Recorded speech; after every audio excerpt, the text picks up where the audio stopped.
Phone tapping కేసులో కీలక పరిణామం చోటు చేసుకుంది. ప్రధాన నిందితుడు ప్రభాకర్ రావు ముందస్తు బెయిల్ కొట్టేసింది హైకోర్టు. ప్రస్తుతం అమెరికాలో ఉన్న ప్రభాకర్ రావు తన లాయర్తో ముందస్తు బెయిల్ పిటిషన్ దాఖలు చేశారు. అయితే బెయిల్ పిటిషన్పై విచారణ చేపట్టిన హైకోర్టు ముందస్తు బెయిల్ ఇచ్చేందుకు నిరాకరించింది. బీఆర్ఎస్ హయాంలో పలువురు నేతల ఫోన్లను ట్యాపింగ్ చేశారన్న ఆరోపణలపై ఆయనపై కేసు నమోదైంది. 2023 డిసెంబర్లో రాష్ట్రంలో ప్రభుత్వం మారిన వెంటనే ఆయన అమెరికాకు వెళ్ళిపోయారు.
ఫోన్ ట్యాపింగ్ కేసులో కీలక పరిణామం చోటు చేసుకుంది.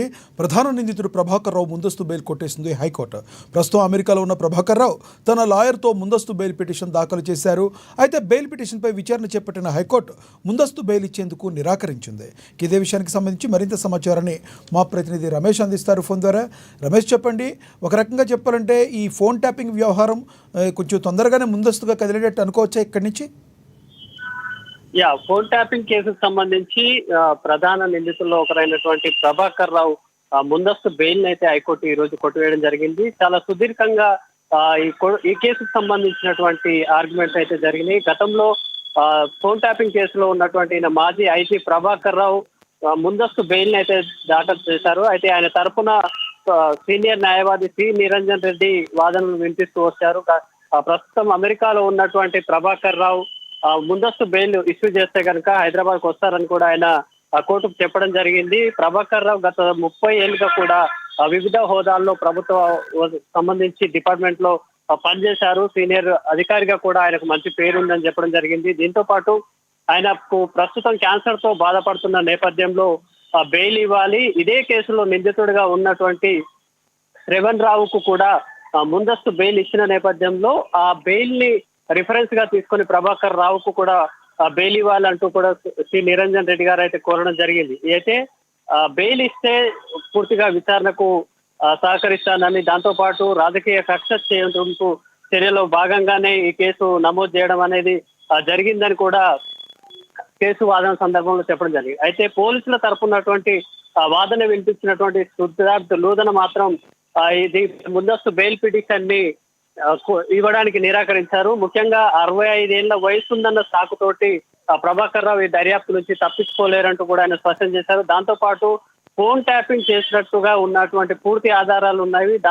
వాటికి సంబంధించిన ఆధారాలు హార్డ్ డిస్క్లను ధ్వంసం చేసి నీళ్లలో వేసినట్టుగా కూడా దర్యాప్తులో తేలినట్టుగా కూడా కోర్టు దృష్టికి ఆయన తీసుకొచ్చారు. ఈ లూత్రా వాదనతోటి ఏకీభవించినటువంటి కోర్టు ఈ ముందస్తు బెయిల్ అయితే కొట్టివేయడం జరిగింది. బెయిల్ పిటిషన్ ని కొట్టివేసిన నేపథ్యంలో పోలీసులకు కానీ ఇటు ప్రభుత్వానికి కానీ ఈ దర్యాప్తు ముందుకెళ్లేటువంటి ఆస్కారం అయితే ఉంది. ముఖ్యంగా హైకోర్టు ఒక నిర్ణయం అయితే తీసుకోవడం జరిగింది. ఫోన్ ట్యాపింగ్ కు సంబంధించి వయసు కారణంగానో లేదా అనారోగ్య సమస్యలు ఉన్నాయన్న కారణంగా ముందస్తు బెయిల్ అయితే ఇవ్వడం కుదరదంటూ ప్రభాకర్ రావుకు చెప్పిన నేపథ్యంలో మిగతా పోలీస్ అధికారులకు కూడా ఇది ఒక సూచనగా ఉండేటువంటి అవకాశం ఉంది. దాంతో పాటు ప్రభుత్వానికి కూడా ఫోన్ ట్యాపింగ్ కేసుని చాలా సీరియస్ గా తీసుకొని దర్యాప్తు చేస్తాము. అప్పుడు ఫోన్ ట్యాపింగ్లు ఈవెన్ న్యాయ వ్యవస్థకు సంబంధించినటువంటి జడ్జీల ఫోన్లను కూడా ట్యాపింగ్ చేశారన్నటువంటి ఆరోపణలను కూడా గతంలో కాంగ్రెస్ పార్టీ కానీ ప్రభుత్వం ఏర్పడక ముందు సీఎం రేవంత్ రెడ్డికి కూడా చెప్పినటువంటి విషయం అయితే స్పష్టంగా ఉంది. ఈ నేపథ్యంలో ఈ కేసులో మరింత లోతుగా దర్యాప్తు చేసే అవకాశం ఉంది. Thank you Ramesh.